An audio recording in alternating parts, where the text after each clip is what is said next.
Okay, let's dive right in. Today's business landscape. Standing still is effectively moving backward, wouldn't you say? Absolutely. The material we looked at makes it crystal clear. Growth isn't optional. It's essential for maintaining a competitive position, achieving prosperity. Right.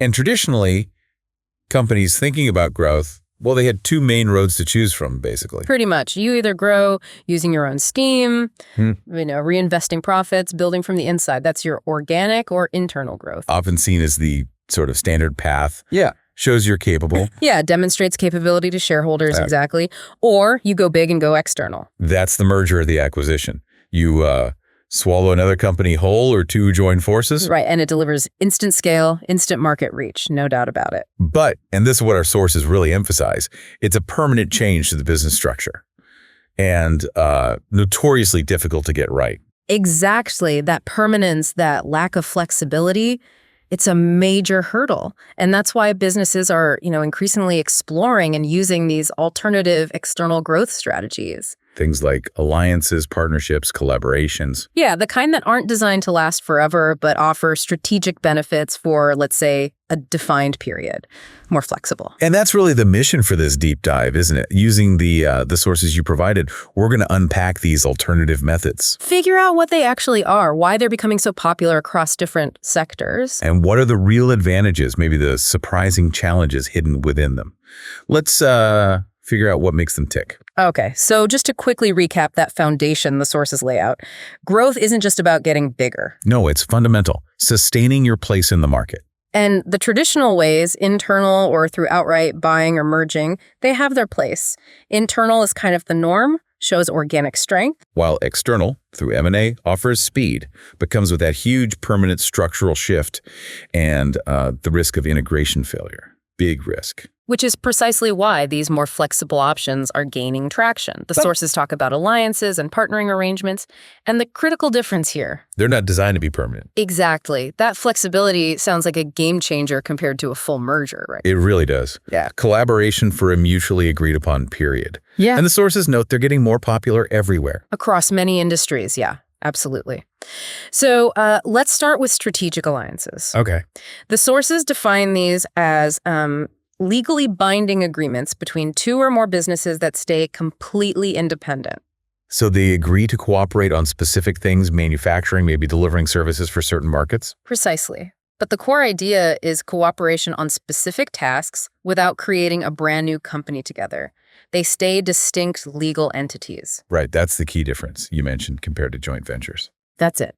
And the nature of these alliances, the sources suggest, is often influenced by product or service life cycles. Oh, interesting. How so? Yeah. How does, a long or short product life cycle change how an alliance works? Well, for products or services with a long life cycle, maybe something protected by patents, an alliance can be about maintaining stability, leveraging that asset over time. Sort of exploiting the offering, protecting your advantage? Yeah. But for industries where things change constantly, where you need rapid innovation. Like tech, maybe. Exactly. That's where alliances become almost essential for survival. If you need a constant stream of new products, alliances help accelerate R&D. By sharing knowledge. Sharing research knowledge, pooling resources, splitting those development costs. It's a way to keep pace when the market demands speed, basically. So the benefits the sources mentioned make a lot of sense then. Improved performance from shared learning, splitting risks and costs. And gaining economies of scale, accessing a larger market presence through collaboration. The One World Alliance is the classic example the sources use, right? It is. Think British Airways and Japan Airlines. They're totally separate businesses. Yeah, completely independent. But they're part of this alliance, and it lets British Airways, for instance, offer you a seamless travel experience. You can book flights on routes they don't fly themselves, like, say, Tokyo to Sydney, via their partner Japan Airlines. So it's a better service for the customer, really, because of this cooperation. Definitely. But it's not always smooth sailing. What about the potential pitfalls the sources highlight? Yeah, There have to be some challenges. Well, the material warns that effective management is crucial right from the start. A key challenge is potential gaps in partner competence or capability. Meaning they might not actually be able to do what they say they can. Or even if they have the skills, they might fail to commit resources fully or, really use those skills towards the alliance's goals. And that sounds like the road to conflict. The whole thing could just fall apart. It is. Mismanaging these issues can lead to relationship breakdown, the disintegration of the alliance. It can become a costly failure. So while they're flexible, they require significant strategic alignment and, frankly, trust. Okay, so that's strategic alliances. Moving from those, where you don't create a new entity, to joint ventures, which, as you said, are fundamentally defined by creating a new legal entity together. Exactly. 2 or more companies form a brand new company. Each partner owns a share in it. And these JVs, they can be for a fixed duration or sometimes ongoing indefinitely. And the sources break down, 3 main types? Yeah, 3 main types. Let's start with project-based JVs. The sources say these are very common. Makes sense. Set up for a specific project. They are. Specifically set up for the successful delivery of a predetermined project. Partners contribute different skills or resources into this new, often temporary entity. And the crucial point, the sources say, is that the venture's purpose is strictly defined and limited by that project. Correct. Once the project's completed, the joint venture winds down. The legal entity closes. The benefits highlighted here are being able to leverage complementary resources, combine knowledge and expertise specifically for that project. And save costs, presumably. Often leading to cost savings, yeah. Like the example from 2020, AstraZeneca and Oxford University forming a JV specifically to develop the COVID-19 vaccine. Right, that was a very clear, time-sensitive project, a perfect example. A perfect illustration, really, of combining distinct capabilities for a specific, urgent outcome. Okay, next up, the sources talk about functional-based joint ventures. Right. These are used when partners have a pretty clear idea of what they're each bringing to the table and what they expect to gain. So it's less about one single project end date. Exactly. The aim here is that the new entity, by pooling functional expertise, maybe in marketing or manufacturing or logistics, will perform better and achieve results neither could alone. It's about mutual benefit, creating synergies. Yes, exactly. The new entity houses that shared expertise to unlock better performance, creating synergies, potentially saving costs, and being more effective at, say, getting products or services to market. And the example given was H&M and Remondis, the waste management company. That's the one. Their joint venture is focused on recycling discarded clothing returned to H&M stores. Okay. So the goal is partly about improving public perception for H&M, dealing with sustainability. Right, addressing those issues, but also generating revenue for both partners by effectively managing that waste stream. It's a functional collaboration leveraging distinct capabilities. Then there are vertical joint ventures. The name kind of gives it away, supply chain collaboration. Precisely. These involve collaboration between buyers and suppliers within the same supply chain. The goal is basically to optimize the entire supply chain operation by combining the resources and capabilities of each partner. And the payoff you'd expect is what? Better efficiency, lower cost? Enhanced operational efficiency, lower costs, yeah. And better control or coordination over production and distribution. Makes sense. And a key insight from the sources here is the direct consumer benefit. By effectively pooling resources, these JVs should be able to deliver higher quality products or services at more competitive prices. Which builds customer loyalty, strengthens everyone's position. Exactly. The concrete example given is Honda and LG Energy Solutions battery division working together. For electric vehicles. That collaboration is specifically focused on manufacturing batteries for Honda's EVs. It's a clear example of vertical integration through a shared entity, optimizing a really critical part of Honda's supply chain for the future. Okay, and finally, horizontal joint ventures. This is collaboration within the same industry. Yes, and what's interesting here is the partners might even be competitors in other areas. Really? Competitors working together? For the venture itself, yes. They pool resources to gain a competitive advantage they couldn't achieve alone in that specific area. So it's like a strategic partnership, even with a rival, but just on one specific initiative. Exactly. The example is Polaris, the ATV manufacturer, and Zero Motorcycles, who make electric motorbikes. Okay, what do they do? Their JV was specifically to integrate Zero's advanced electric powertrain technology into Polaris's off-road vehicles. And the sources make it clear why Polaris did this, right? Where? Their own electric offerings were using older tech. Much older battery tech, yeah. This joint venture gave them rapid access to cutting-edge battery technology. It let them basically leapfrog their own internal development. That's a smart move, acquiring critical tech quickly through partnership instead of trying to build it all internally or, buying zero outright. Definitely a strategic shortcut. But while JVs offer speed and synergy through this new entity, they sound like they come with their own headaches. They definitely do. The sources are quite clear that they can be complex, risky even. Common problems include issues of trust between the partners, Always tricky when you combine different companies. cultural clashes between the different organizations involved, and the challenge of diverting significant resources, money, people, management attention to the new venture. Resources that could otherwise be focused on your core business operations. Yeah, all critical factors to weigh up before signing on the dotted line. Okay, let's shift gears a bit. Moving on from collaborations that create new entities or just involve partnering to a model focused more on replicating success. Franchising. Right. Franchising is a pretty distinct commercial agreement. It's where a franchisor, that's the brand owner, contracts with a franchise, another organization, or maybe an individual. And grants them the right to operate a business, using the franchisor's brand, their established business model, assets. Exactly. The sources call this a very lucrative commercial arrangement. Okay, why? What's the key insight into why it's so beneficial for both sides? Well, for the franchisor, it's about incredibly rapid growth and usually lower cost growth too. They can expand into loads of new locations simultaneously because the franchise provides the capital needed for the setup and operation.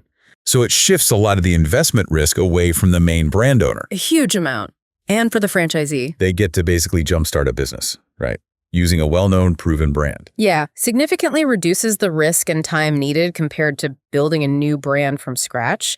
And the incentive structure means the franchisee is highly motivated to make the franchisor's system work. The sources even mentioned research showing a really high profitability rate. Something like 97% for franchise-run businesses in the UK, which is pretty compelling. That statistic alone is powerful, and we see successful examples everywhere. McDonald's, Starbucks. Even service-based ones like Kumon Education or Tax Assist Accountants, they're perfect illustrations of this model's reach. And the sources list specific advantages for the franchise too. Yeah, first off, that instant brand recognition. You bypass years of marketing effort. Customers know who you are, generally what quality to expect. Saves time and money right there. And significant business assistance. The franchisor provides knowledge, training, ongoing advice on operations. Which sounds helpful, but is it also a form of control? Oh, absolutely. It's a key part of ensuring consistency across all the franchise locations, which protects the brand's reputation, standards, training, procedures. And for the franchisor, back to them, that low-cost growth you mentioned is a major plus. The franchisee provides the capital for the locations, equipment, staff. Plus, they pay fees to the franchisor for the rights and the support. It allows the brand owner to scale dramatically with far less internal investment and lower financial risk compared to opening every single location themselves. But there are definitely challenges to manage. The sources highlight potential conflicts. What sort of things? A big one is the tension between the franchisee's local market understanding and the franchisor's need for centralized control. Meaning the local operator might see a way to adapt things for their area. Exactly. They know their specific community, might want to make changes, but they're bound by the franchisor's strict rules, which are there to maintain brand consistency everywhere. So that limits local flexibility. I can see how that causes conflict. It's a common source of friction, which leads to the next point. Less autonomy for the franchisee. Right. They have very limited control over core operations. Very limited. They have to follow the franchisor's procedures, standards, often even opening hours, approved products or services, and they're usually required to use approved suppliers. Which might not be the cheapest option available to them locally. Potentially, yeah. They might be paying a premium for that approved supply chain. While it's low-cost growth for the franchisor, for the franchisee, that initial capital outlay can actually be higher than just starting their own independent business. It can be, yes, because of those initial franchise fees you pay just to access the brand and the system in the first place. So it's a very structured relationship. Needs careful management of expectations on both sides around flexibility and control. Definitely. Okay, so how does licensing differ from franchising then? The sources draw a clear distinction. Yeah, they sound similar in some ways, but different. Licensing is generally a more focused agreement. A licensor grants a licensee the right to use a specific asset, maybe a product design, a brand name, a particular technology. But only for a limited time period. Usually, yes, for a limited time in return for a fee or a royalty paid to the licensor. Okay, so what's the key difference from franchising, really? Well, the scope is narrower. It's usually about using a specific item or piece of intellectual property, not running a whole business model like a shop or restaurant. Ah, okay. And crucially, the licensing model typically does not include the extensive ongoing support, training, and operational guidance that franchising does. Which probably reduces costs for both sides involved. It does, yeah. Makes it a simpler, less entangled arrangement in many ways. So it's more like renting the right to use an asset rather than buying into a complete business system with all the support? That's a good way to put it. Licensing is often used between businesses B2B, allowing one company to manufacture or sell something based on another company's IP, whereas franchising is often, though not always, focused on replicating a consumer-facing business model. Got it. And a potential pitfall for the licensee mentioned was that limited duration. Yes. If they build significant success around a licensed product or brand, they face uncertainty. If the agreement isn't renewed, they could potentially lose access to a really lucrative part of their business overnight. That's a risk. The prime example the sources use for extensive licensing is Coca-Cola, right? They are a fantastic case study. Coca-Cola uses licensing agreements all over the world for the manufacturing and distribution of their drinks. So local bottling companies produce and distribute Coke under license. Exactly. And the fascinating part, as the source material points out, is that you, as a customer, are likely completely unaware of these local licensees. Why? Because the product looks and tastes the same everywhere. Precisely. The products are manufactured and packaged to identical, extremely strict standards globally. The consistency is key. That highlights the power of the brand being consistent, even if the actual structure underneath is decentralized through licensing. It's a masterclass, really, in leveraging a core asset, the brand, the formula for global reach, without needing to own and operate every single step of the supply chain yourself. So we've covered quite a bit here. We've gone from these flexible alliances and the new shared entities and joint ventures to replicating success through franchising and then leveraging specific assets via licensing. These alternative methods seem to be much more than just niche strategies these days. Yeah, the material we explored really emphasizes their growing importance. Traditional methods are still fundamental, obviously, but businesses are increasingly leveraging these alliances and partnering arrangements. Because of that added flexibility and the specific commercial advantages they offer. Exactly. And the sources even suggest that this increased use of collaboration could, fundamentally change the structure of entire industries over time. How so? Well, that's a big takeaway, really. The idea is that by working together through these flexible arrangements, even relatively small businesses can pool their resources, their knowledge, their market presence. And effectively compete with much larger established competitors. Potentially, yeah. Compete with them, maybe gain market share from them. It's sort of the power of collective action potentially reshaping the playing field. Okay, so there you have it. We've taken a deep dive into these distinct ways businesses can fuel their growth. Ways that go beyond the traditional paths of just getting bigger internally or buying up the competition. We've seen how strategic alliances offer that flexible, non-permanent cooperation. How joint ventures create those new entities for specific projects or functions. The sheer scaling power of franchising. And how licensing allows for that strategic use of specific products or brands. And these aren't just theoretical business concepts floating around. They're the strategies shaping the companies, the products, the services that you interact with every single day. How they reach you, what they can offer, who they're partnering with behind the scenes. It's all influenced by these kinds of decisions. Absolutely. And here's something to maybe consider as we wrap up. If collaboration can empower smaller or more specialized players to challenge the market giants, what truly unexpected partnerships could form in the future? Partnerships that might redefine entire industries. And how might that ripple effect impact you, whether you're making purchasing decisions or just navigating your own professional path? That's a fascinating thought to end on. What's the next big collaboration wave going to look like? Something worth mulling over, definitely.